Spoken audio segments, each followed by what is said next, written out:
Pessoal, então vamos continuar com nossa aula de regras de integração, tá? Na aula passada já apresentei algumas regras, né? Por exemplo, essa regra que eu chamei de regra de potência, tá? Em que nos diz, por exemplo, tá? Essa regra nos diz o seguinte, né? Imagina que eu tenho este exercício, né? X elevado a, vamos dizer, a 3 meios, por exemplo. 3 meios, né? Fracionário, 3 meios de x. Esta função é uma função potência, tá? É uma função potência. Então significa que eu posso aplicar essa regra, tá? Então coloco a base, né, que é x, e aqui no expoente eu vou colocar esse expoente, nesse caso o n seria tudo isto, este seria o n, né? Então coloco n, 3 meios, eu vou acrescentar 1, mais 1, e depois vou dividir por esse expoente, né? Igualzinho, 3 meios, nesse caso, mais 1. E adiciono uma constante simplesmente, tá? Então seria isso, né? E aqui calculo, né? Por separado, se eu quiser, 3 meios mais 1. Completo 1, né? Dessa forma, e aqui nós fazemos a soma de frações, né? Vai dar 3, 2, e isto vai dar 5 meios. Então agora sim eu posso substituir. 3 meios mais 1 dá 5 meios. Coloco então 5 meios dividido por esse mesmo resultado, 5 meios mais uma constante. Eu poderia deixar assim, mas eu poderia, este daqui, para não ficar denominador fracionário, eu poderia colocar isto como coeficiente aqui. 5 meios que está dividindo pode passar a multiplicar ao numerador, só que passa invertido, né? É dizer que o 2 passa como numerador e o 5 passa como denominador. Então eu teria esse resultado. Então esta deve ser a antederivada de x elevado a 3 meios, ou a integral indefinida de x elevado a 3 meios, é esta função que vocês estão vendo aqui, né? E você pode derivar isto, que vai dar isto aqui, tá? Isso eu deixo como exercício para vocês. Muito bem, mas aí você pode se perguntar, e se de x simplesmente x elevado a menos 1 dx, dx, o que vai acontecer nesse caso? Vamos imaginar, né? Então vamos aplicar esta regra, x, então vai ser menos 1 mais 1, né? Porque o n vai ser esse menos 1, e aqui no denominador vai dar menos 1 mais 1, mais uma constante. Rapidamente você anota que no denominador acontece algo estranho, se zera. Então você sabe que quando tem algo dividido por zero, isso aí é indeterminado, não existe. Então acontece uma coisa estranha. Então significa que esta regra não se cumpre para n igual a menos 1. Então, necessariamente, essa regra da potência que acabo de apresentar, ou, né, eu estou reforçando porque já apresentei na aula passada, não serve para n igual a menos 1. Então, n tem que ser diferente de menos 1. Pode ser menos 2, você vai ver, olha, menos 2. Se fosse menos 2, aqui daria menos 2, e aqui menos 2, e aqui daria menos 1, o que não tem nenhum problema. Isto se existe. Isto existe, tá? Pode ser menos 1. O que não pode é ser 0. Então, não teria nenhum problema de n ser menos 2, menos 3, negativo ou fracionário. O que não pode ser é menos 1. Então, anote essa observação, que na aula passada não comentei, que o n precisa ser diferente de menos 1 para que você aplique essa regra.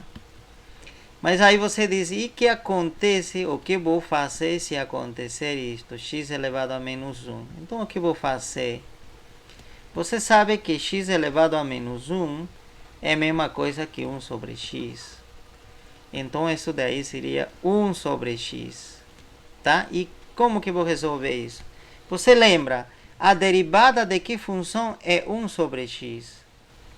Aí se você lembrar bem, que se eu derivar logaritmo, a função logaritmo, ele vai dar, logaritmo natural, se eu derivar vai me dar 1 sobre x. Tá? Você pode verificar lá nas regras de derivação. Então aqui seria logaritmo, tá? De x. Porém, isso seria válido somente se x fosse maior que zero, porque logaritmo de negativo não existe. Então este aqui precisaríamos colocar isso. Mas e se for menos negativo aqui? Como vai ser o resultado? Se pode provar que se aqui é menos, se esse x fosse negativo, a integral vai ser, na verdade, o logaritmo de menos x, assim. Mas, e quando for positivo vai ser x simplesmente. Tá? E quando é negativo dá menos x, significa que isto daqui, se x é negativo, então com esse menos ele vira positivo, então não teria nenhum problema. Tá? Não teria nenhum problema, porque ao adicionar um menos a um negativo, ou seja, um menos na frente de um negativo, eu transformo esse número em positivo. Ok? Então, seria assim. Tá? É dizer que teria duas soluções, né? Vamos dizer, se poderíamos colocar melhor assim, né? Para que você entenda.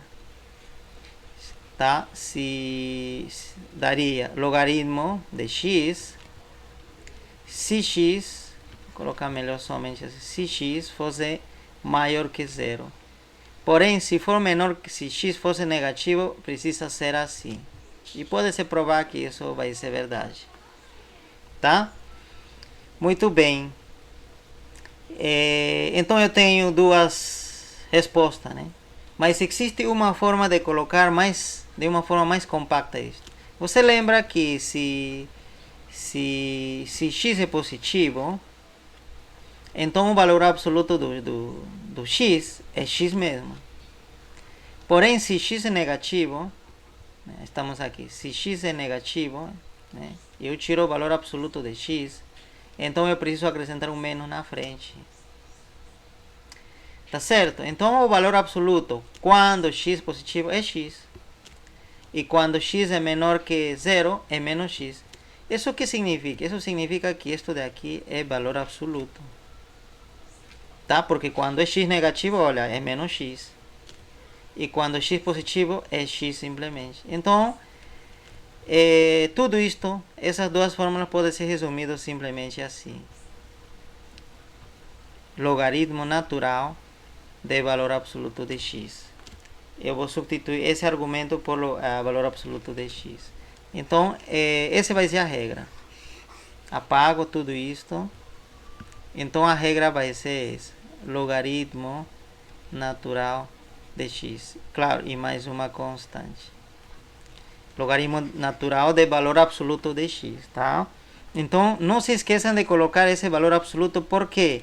Porque se você não colocar esse valor absoluto, se x for negativo, vai dar logaritmo de negativo. E logaritmo de negativo não existe. Então, para que tenha certeza de que o argumento, o logaritmo vai ser positivo, então está aqui o valor absoluto. Né? Muito bem. Então, este complementaria esta regra, tá? Porque você sabe que isto seria uma função potência, porém com n-1. E esta regra somente funciona para n diferente de menos 1. E quando n for menos 1, você teria que usar esta regra. Muito bem. Outra regra mais, né? Da exponencial natural também já apresentei. Esse é bem simples. Seria ela mesma. Esse é bem simples. O que mais podemos apresentar? A regra da função seno. Seno de x. Você lembra de que função se sua derivada era seno? Você lembra de cosseno de x, se a gente deriva... Se a gente derivar isto, vai dar menos seno de x. Mas não vai dar mais seno de x. Aqui está mais, né? Então, bastaria adicionar um menos aqui. Então, esse menos vai ficar aqui fora, né? E com esse menos que sai da derivada, esse menos sai, né? Já está aqui. Então, ao derivar o cosseno, você tem menos seno. E menos com menos vira mais. E aí teria o que você queria. Seno de x. Então, significa que a derivada de seno, que a integral de seno, ou antederivada de seno de x, vai ser menos cosseno de x. Menos cosseno de x. Que é o contrário da derivada, né? Você lembra que se você derivava seno, dava cosseno. Quando você derivava. Mas aqui você está integrando. Ou calculando a antederivada. Então, vai dar menos cosseno. Se você desconfia, você pode fazer a derivada desta e tem que dar isto. Tá? Sempre, igual aqui também. Muito bem, continuamos. E se for cosseno? E se for cosseno de x? Quanto vai ser sua derivada? De que função sua derivada é cosseno? Da função seno, isso sim está fácil. Seno de x. Se eu derivo seno de x, me dá cosseno. Então tá certo. Então já tenho aqui 5 regras, né? 5 regras de integração. Ainda nós podemos adicionar outras regras, né? Aqui, por exemplo, imagina que eu tenho uma função ou uma constante multiplicando a uma função, tá? Uma constante multiplicando a uma função f de x e dx, né? Tá certo? F de x. Como seria isso? Da mesma forma que na derivada, essa constante pode sair. Então seria constante integral. Aqui já coloco o dx, já fecho. De quem? Da função f de x. Ok? F de x. Sai da constante. Sai. Então a constante, o múltiplo constante sai. Então isto justamente se denomina regra do múltiplo constante. Tá? Que mais? Eu acho que também apresentei na aula passada já esta regra, né? Se eu tenho soma de duas funções, eu posso separar em duas, né? Isso eu já apresentei. Mas isso acontece também quando é resta.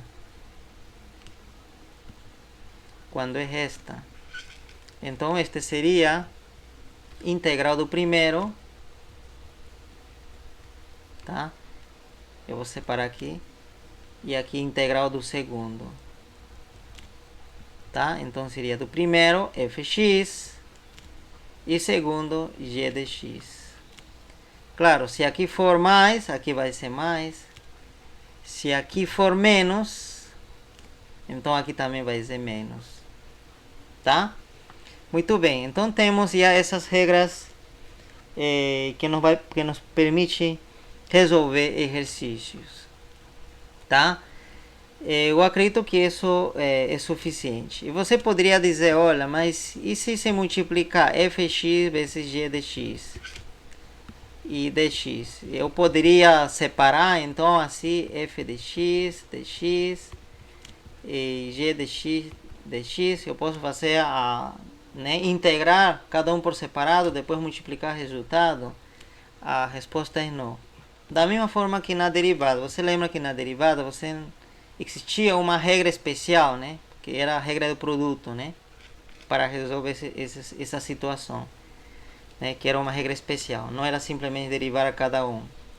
Então aqui integral também não vai ter isso de poder separar cada um, como acontece na soma ou na resta. Então esta regra não existe, tá? Então vocês não vão inventar essa regra, muito cuidado com isso. Ou se for uma divisão, né? F de x e g de x. Também você não vai pensar que somente você vai derivar acima, ou integrar acima e integrar embaixo, né? Também isso daqui não funciona, tá? Então, descartado. Não existe essa regra, na verdade, né? Muito bem, então essas seriam as regras com as quais vocês já podem começar, tá? Muito bem, vamos com um exercício, tá? Com um exercício para poder praticar um pouquinho esse tipo de ou praticar assim, né, o cálculo de integrais. Vamos supor que nós queremos resolver esta integral. 2x raiz de 1 mais x quadrado dx. Esta função, tá certo? Como você está vendo, parece que fosse produto de duas funções, né? Porque aqui tem uma função 2x e aqui tem uma função raiz quadrada. E como falei, você não pode simplesmente dizer integral de 2x e depois integral de raiz. Não pode fazer isso. Não tem essa regra. E nenhuma dessas regras pode resolver diretamente isso, tá? Então aqui que vamos aprender uma regra nova que se denomina regra da substituição.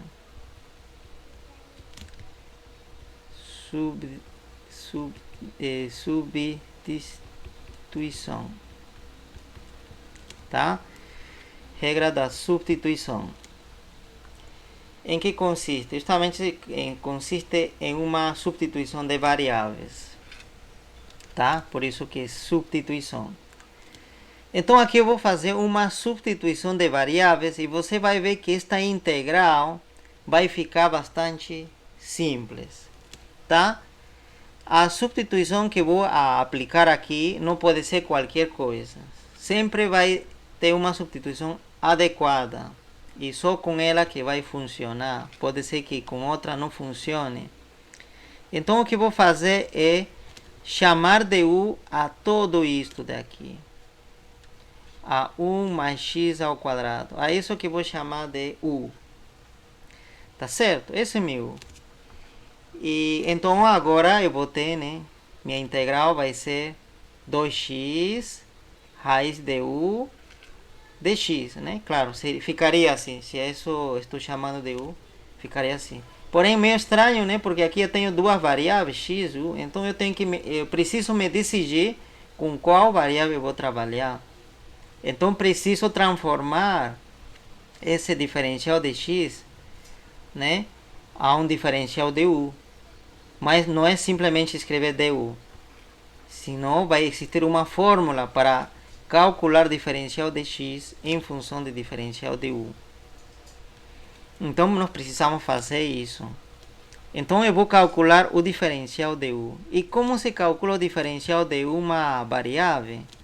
Isso é importante. Isso eu acredito que não mencionei ainda. Então eu vou escrever uma fórmula aqui.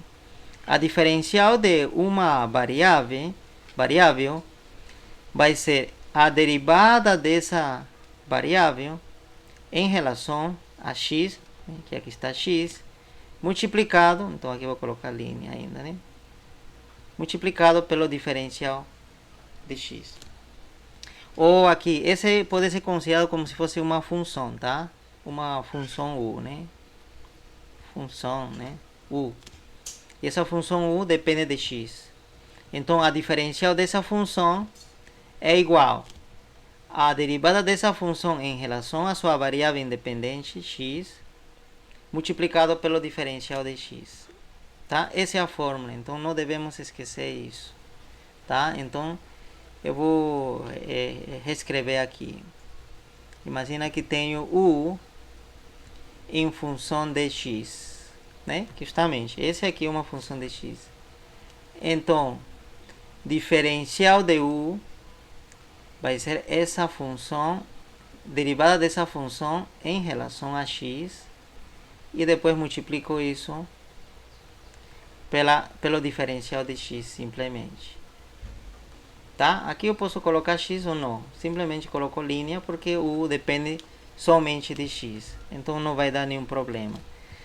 Então eu preciso calcular o que aqui? Preciso calcular a derivada de u. Então eu vou calcular a derivada de u facilmente. É dizer, a derivada de 1 mais x ao quadrado. Tá? A derivada de... Então, derivada disso, né? Derivada do primeiro, 1, 0. A derivada do segundo é 2x. 0 mais 2x, então vai ficar 2x simplesmente. Então a derivada de u já ficou 2x. Este daqui é 2x. Então 2x multiplicado pelo diferencial de x é o diferencial de u. Então aqui que tenho a relação. Então se aparece diferencial aqui, diferencial de u, precisa ser equivalente a 2 vezes x multiplicado pelo diferencial de x. E aqui aparece essa expressão 2x vezes diferencial de x. Sim, olha aqui, este e este. Ou aqui, né? Este com este. Neste caso, você pode entender que em todos existe multiplicação, tá? Que esse diferencial está multiplicando a essa função. Mesma coisa, você pode entender que esse diferencial de x está multiplicando a essa função, tá? Você pode entender dessa forma. Então significa que, né, pela propriedade comutativa aqui entre raiz de u e dx, eu poderia trocar a ordem aqui. Então eu poderia escrever dx aqui. Vamos escrever de outra cor. Dx aqui. E raiz de u coloco no final. E raiz de u você já sabe que é toda essa parte, tá? Toda essa parte que é raiz de u. Muito bem. Então juntei 2x de dx. Então já tenho esse produto. 2x multiplicado pelo diferencial dx. E esse daí, quem seria? Esse daí seria justamente diferencial de u. Diferencial de u. Pronto. Então, acabou. Eu vou apagar esta daqui, tá? Para poder continuar. Então, já tenho, olha. Vou escrever tudo, toda a integral, agora nas novas variáveis, né? Então, tudo isso é diferencial de u. E aqui vem vezes raiz de u. E novamente aplico a propriedade comutativa e coloco nessa forma. Pronto. Essa integral já está bem simples. Ainda não é, né? Você pode dizer, não, mas é raiz. Mas você sabe que essa raiz é o radicando elevado a 1/2. Pronto. E aqui que a gente aplica as regras que a gente já sabe. Que regra? A regra da potência. Por quê? Porque o expoente, aqui está, esta é uma função potência. A base é u. Tá vendo? U. Este é como se fosse u. E o diferencial também é de u. Então eu poderia aplicar essa regra sem nenhum problema, porque essa regra funciona quando esta base coincide com esse daqui, com esse diferencial, né? Aqui x e aqui x. Aqui u e aqui diferencial de u também. Então eu vou escrever aqui u, né? Isso que tem que fazer, u, em vez de ser x, que aqui é u. E depois a Sn, que aqui seria 1/2, preciso acrescentar 1. Então seria 1/2 mais 1. E no denominador, 1/2 também, mais 1. Mais uma constante. 1/2 mais 1 vai dar 3/2. Você pode fazer isso. Então, aqui no denominador vai dar 3/2. Novamente, isso daqui eu posso fazer subir, né? Você está dividindo, pode passar a multiplicar, mas passa na ordem invertida. Esse 2 que está embaixo sobe, e esse 3, né, passa como denominador. Então eu vou ter 2 terços multiplicando a 1. Pronto, já consegui, já integrei. Aqui não tem mais símbolo de integral, né? Porque já é resposta. Tá certo? Olha, quando você integra, é dizer que você passa dessa parte para isso, já não preciso escrever novamente o símbolo de integral, tá? Já some. Muito bem. Mas aí você pode dizer, mas minha integral inicial não estava em função de u, estava em função de x. Mas você lembra, mas quem era u? U era o radicando dessa raiz.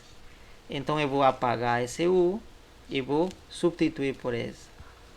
Então seria 2 terços, abro parênteses, né, porque é uma expressão longa, e você lembra que u estava elevado a 3 meios, então 3 meios, mais uma constante. Então este de aqui seria a resposta desta integral. Tá? Esta integral é igual a esta. O integral desta função que você está vendo aqui, esta função. E você pode derivar para você testar. É importante que você faça essas práticas. Derive esta função e verifique que vai dar isto, né? E deve dar essa função. Só assim eu posso dizer que isso está correto.